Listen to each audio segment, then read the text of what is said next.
बहुत साल पहले घने जंगलों और पहाड़ों के बीच एक छोटा सा गांव था, देववन। उस गांव के पीछे एक रहस्यमयी जंगल था, जहां लोग दिन में भी जाने से डरते थे। कहा जाता था, उस जंगल में एक प्राचीन पेड़ रहता है जो इंसानों की किस्मत बदल सकता है, लेकिन उसकी एक कीमत होती थी।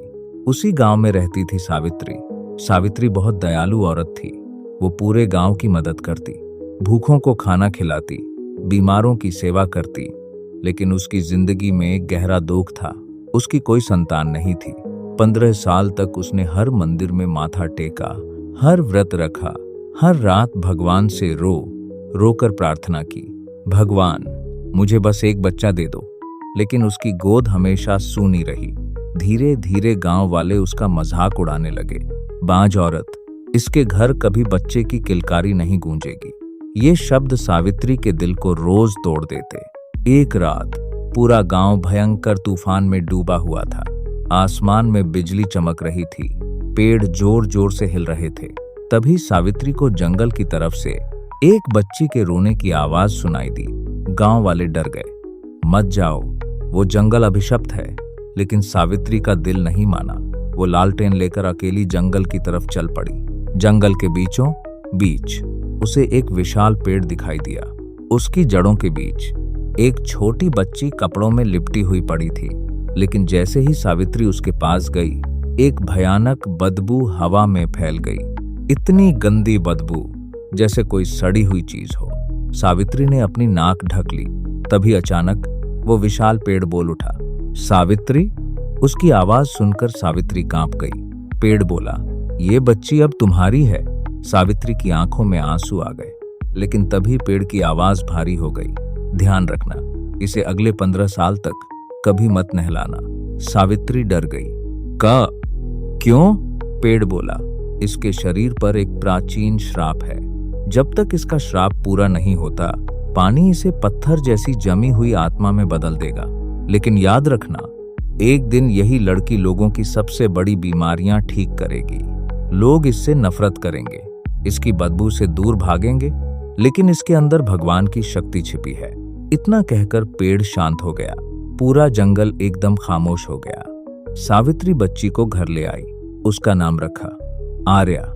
जैसे जैसे आर्या बड़ी होने लगी, उसके शरीर से आने वाली बदबू और तेज होती गई। इतनी भयानक बदबू कि लोग उसके पास खड़े भी नहीं हो पाते थे। गांव के बच्चे उसे देखकर चिल्लाते, गंदी लड़की आ गई, दूर हटो, बदबू आ रही है। कोई उसके साथ खेलता नहीं था। स्कूल में बच्चे उसके पास बैठने से मना कर देते। कई बार तो लोग उसके गुजरते ही नाक बंद कर लेते। आर्या रात में अकेले बैठकर रोती, माँ, सब मुझसे नफरत क्यों करते हैं? सावित्री उसे सीने से लगा लेती, क्योंकि लोग बाहरी चीजें देखते हैं बेटा, दिल नहीं।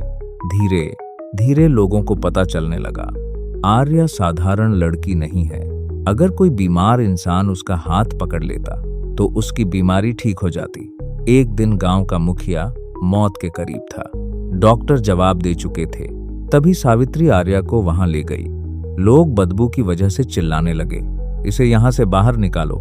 लेकिन जैसे ही आर्या ने मुखिया का हाथ पकड़ा, उसके शरीर से सुनहरी रोशनी निकली और कुछ ही पल में मुखिया उठकर बैठ गया। पूरा गांव दंग रह गया। अब लोग उससे डरते भी थे और जरूरत पड़ने पर उसके पास आते भी थे। समय बीतता गया। आर्या अब 15 साल की हो चुकी थी और उसी दिन गांव के बच्चे बारिश में खेल रहे थे। आर्या दूर खिड़की से उन्हें देख रही थी। उसका दिल भी खेलने का कर रहा था, लेकिन उसे माँ की बात याद थी, बारिश से दूर रहना। तभी एक छोटी बच्ची फिसलकर कीचड़ में गिर गई और रोने लगी।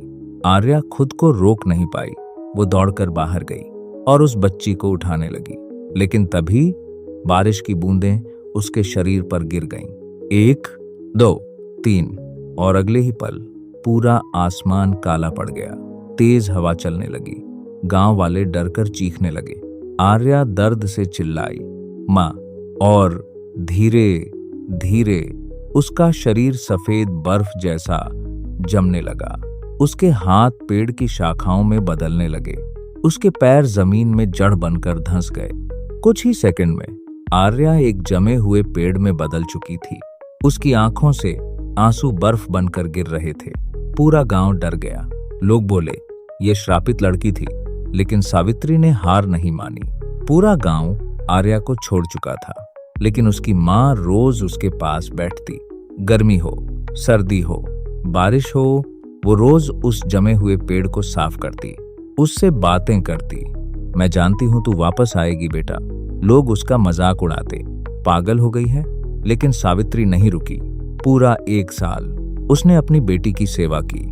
हर रात वो उसके पास दीपक जलाती और भगवान से प्रार्थना करती, मेरी बच्ची को वापस लौटा दो। 1 साल बाद उसी तूफानी रात में जब सावित्री रो रही थी, अचानक पेड़ चमकने लगा। पूरे जंगल में सुनहरी रोशनी फैल गई। धीरे धीरे उस जमे हुए पेड़ में दरारें आने लगीं और फिर आर्या बाहर निकल आई। लेकिन अब उसके शरीर से कोई बदबू नहीं आ रही थी। उसके चेहरे पर दिव्य चमक थी। सावित्री खुशी से रो पड़ी, मेरी बच्ची। तभी वही विशाल पेड़ फिर बोला, श्राप खत्म हो चुका है। 15 साल तक इसकी बदबू लोगों के घमंड की परीक्षा थी, और पिछले 1 साल इसकी माँ के प्यार की सच्चे प्रेम ने श्राप तोड़ दिया। उस दिन के बाद आर्या पूरे गांव की सबसे प्रिय लड़की बन गई। अब लोग उससे दूर नहीं भागते थे। वो अपनी शक्तियों से लोगों की बीमारियां ठीक करती और सावित्री गर्व से उसे देखती। गांव वालों को समझ आ गया, कभी कभी जिस इंसान को दुनिया सबसे बुरा समझती है, असल में वही सबसे खास होता है। बुरा जो देखन में चला, बुरा न मिलिया कोई, जो दिल खोजा आपना, मुझसे बुरा न कोई। इस दोहे का अर्थ है कि जब मैं इस दुनिया में बुराई खोजने निकला तो मुझे कोई भी बुरा इंसान नहीं मिला, लेकिन जब मैंने अपने मन में झांक कर खुद का विश्लेषण किया तो पाया कि सबसे बुरा और दोषी मैं खुद ही हूं।